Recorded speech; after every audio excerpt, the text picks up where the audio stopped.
విచిత్రవాణీ విన్యాస ధన్యోపన్యాస వైభవం వర్ధయత్వనిశం సీతారామ పాదయుగే మమ. ఈ కార్యక్రమాన్ని వీక్షిస్తున్నటువంటి స్త్రీలందరికీ కూడా ఒక చిన్న సూచన, చిన్న మనవి, ప్రార్థన. ఒకప్పుడు ఆడవాళ్ళకి పెట్టిన నియమాలు కానీ ఆచారాలు కానీ అవి చాదస్తాలుగా స్త్రీలందరినీ కూడా ఇబ్బంది పెట్టే రకంగా చెప్తుంటారు. అలా ఇబ్బందులు పెట్టినటువంటి దుర్మార్గులు ఉన్నమాట నిజమే. కానీ మన ఆచారాలలో అలాంటి పనిగట్టుకుని ఇబ్బంది పెట్టమని ఎక్కడా లేదు. స్త్రీలకు అద్భుతమైన గౌరవమే ఇచ్చారు. ఆ శ్లోకాలు కూడా మనం తప్పర్థం చేసుకుంటాం. మాఘమాసానికి సంబంధించి ఆ రచనలు వస్తాయి. ఉదాహరణకి ఒక 2 నిమిషాలు చెప్పుకుందాం. ఒకటి ఓ శ్లోకం ఉంది. ఆ శ్లోకం వినగానే ఆడవాళ్ళంతా కారాలు మిరియాలు నూరేసి ఆ గ్రంథం ఎక్కడుందో తగలబెట్టండి అంటారు. ఏమిటది? మనుస్మృతి. దాంట్లో ఏముంది? పిత రక్షతి కౌమారే భర్త రక్షతి యవ్వనే రక్షంతి వార్ధకే పుత్రాణం న స్త్రీ స్వాతంత్రం అర్హతి. మీరు చివరి వాక్యమే పట్టుకుని నా స్త్రీ స్వాతంత్రము, ఆమెకి స్వతంత్రత లేదు అన్నదే పట్టుకుని కారాలు మిరియాలు నూరుతారు. సంస్కృతం చదువుకున్నారమ్మా. ఎక్కడైనా ఒక శ్లోకంలో ఒక పదము పునరుక్తి చేసి మళ్ళీ ఆ పదం పునరుక్తి కాకుండా ఇంకో పదం వాడారంటే వ్యాకరణ శాస్త్రంలో వేరే అర్థం ఉంటుంది. ఇది ఋగ్వేదమే చెప్పింది. రక్షతి అంటే రక్షిస్తాడు అనే అర్థం చెప్తారు అందరూను. కాదు, రక్షించి తీరాలి, ఇది అర్థం. అక్కడ వేదంలో ఒక వాక్యం ఉంది, తీర్థే స్నాతి.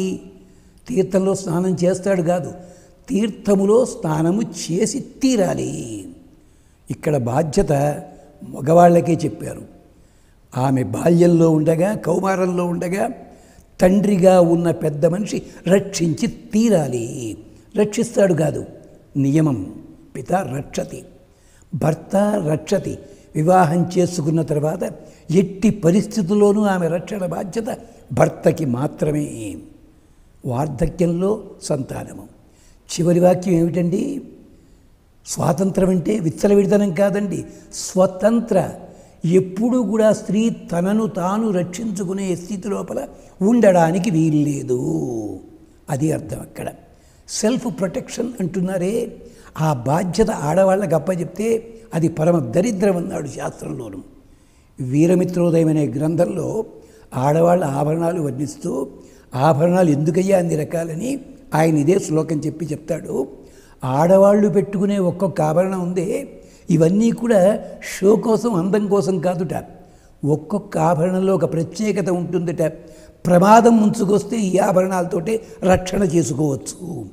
ఎలాగంటారా? వడ్డాణం ఉంది, లక్షలు ఖర్చు పెట్టమని కాదు.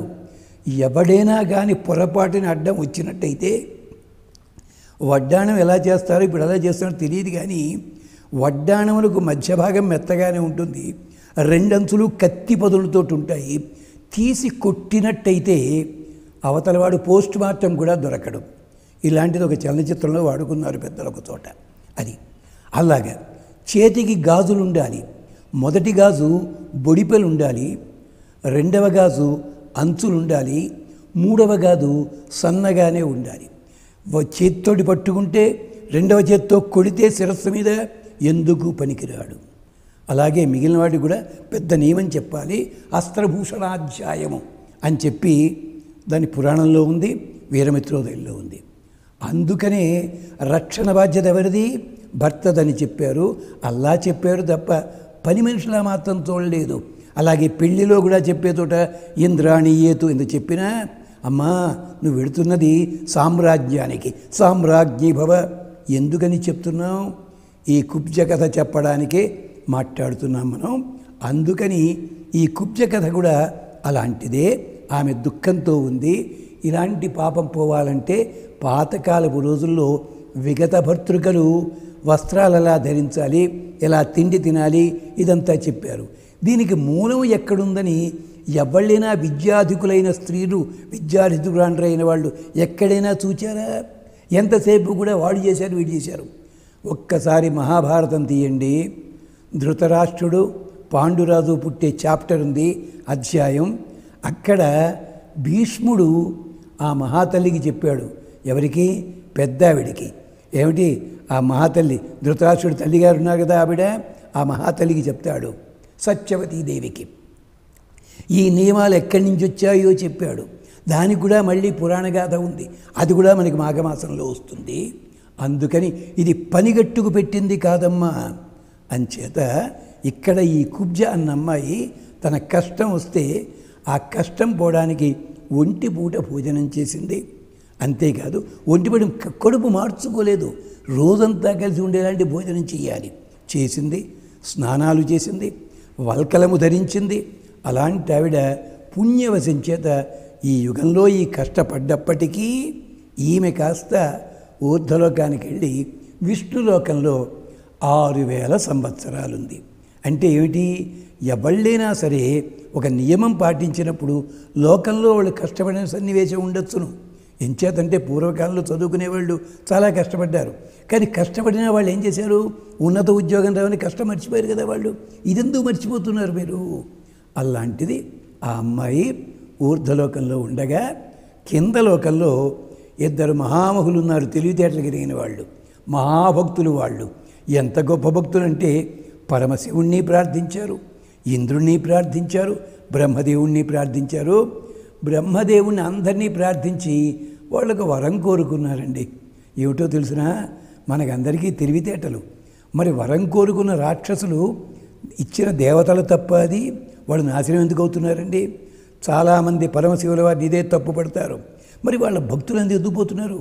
వరానికి ఫలితం ఇవ్వడం పరమశివుని తప్పు కాదు. పైన ఆయనకి ఏం పెట్టాం పేరు? బోళాశంకరుడు. బాబు, బోళాశంకరుడు కాదు, బోలా శబ్దానికి అర్థం వేరే ఉంది. అంటే ఆసుతోష, వెంటనే సంతోషిస్తాడు. నీ దగ్గర పనివాడు పనిచేస్తే వాడు అనుకున్న దానికంటే ఎక్కువ ఇస్తావు డబ్బు, నీ తప్పు కాదు. వాడు తాగి తందనాలు ఆడితే నిన్ను తిడితే ఎలాగా? చెప్పింది వాడు తప్పు. అలాంటి భక్తులంతా అదే చేశారు. వరాలు పొంది చెయ్యకూడని తప్పులు చేశారు. అందుకని ఆ వరాలు ఇచ్చిన స్వామి వచ్చి చంపడం కూడా జరిగింది కొన్ని చోట్ల. ఇది అర్థం తెలియకుండా మాట్లాడద్దు మనం. అందుకని ఆ రాక్షసుడిద్దరు ఏం కోరారో తెలుసా అంటే, మేమిద్దరము సమాన బలం కావాలి, అంతేకాదు మాకు మరణం అన్నది రాకూడదు. బ్రహ్మదేవుడు అన్నాడు, ఇది కుదరదు బాబు అన్నాడు. అయ్యా, మాఘ వైభవంలో శ్లోకాలే చెప్పుకు పెడుతుంటే మనకి సమయం చాలదు కనుక ఆ తత్వాన్ని సూక్ష్మంగా చెప్పుకుంటూ పెడుతున్నాం. మనం కొత్త విశేషాలు చెప్పుకుంటున్నాం. అలాగా వాడి వల్ల నా చావు ఉండాలి, నా వల్ల వాడి చావు ఉండాలి. అంటే ఇద్దరము యుద్ధంలో ఉండి కొట్టుకు చావాలి తప్ప మమ్మల్ని వేరేవాడు చంపకూడదు. ఐడియా బాగుంది కదండి. కానీ వీళ్ళిద్దరూ ఎంత ప్రేమంటే, వీడు లేకపోతే వాడన్నం తినడు, వాడు లేకపోతే తను నిద్రపోడు. ఇలా ఉన్నారు. పాపం బ్రహ్మచారుడుగా ఉన్నారులేండి. పెళ్ళిళ్ళు అయితే చేసుకోలే, తపస్సులు చేసేస్తున్నారు, లోకాలు నానా ఇబ్బంది పెడుతున్నారు. ఆ సమయంలో ఇంద్రుడు వచ్చాడు. స్వామి, ఏం వరాలు ఇచ్చావయ్యా? కొంప తవ్వుతున్నావు. హిరణ్యకశిపుడికి అలాగే ఇచ్చావు, హిరణ్యాక్షుడికి అలాగే ఇచ్చావు, రావణాసుడికి అలాగే ఇచ్చావు, చస్తున్నాం మేము మధ్యలో అన్నాడు. అలాగా వాళ్ళిద్దరినీ చంపాలి కదా. అయితే విష్ణుమూర్తిని అడుగుదాం. విష్ణుమూర్తి నవ్వాడు. అడ్డమైన వరాలు ఇవ్వడం నీ వంతును, చంపడం నా వంతా, నాకేం పని లేదనుకున్నావా అన్నాడు. అని చెప్పి, బ్రహ్మదేవా ఆలోచించు, వాళ్ళు ఎలా మరణిస్తారో నువ్వే ఆలోచించి ప్రయత్నించు, దానికి ఆలోచన నేను చెప్తాను అనేసరికి బ్రహ్మదేవుడు ఒక తల కాదు కదా 4 తలలు గోక్కున్నాడు పాపం. అప్పుడు వచ్చింది ఒక ఆలోచన. ఏం ఆలోచన? అది పై భాగంలో మాట్లాడుకుందాం. ముందుగానే చెప్పేస్తాను. ఆ రాక్షసుల పేరేమిటో తెలుసా అండి? సుందుడు, ఉపసుందుడు. ఎప్పటికీ దెబ్బలాడుకుంటున్న వాళ్ళు మంచి స్నేహితుడే, సుందోపసుందుల్లా ఉన్నారంటారు. ఆ కథ వచ్చే మాటలో, వచ్చే సన్నివేశంలో మనం చెప్పుకుందాం. అంతవరకు సమస్త సన్మంగళాని సంతు.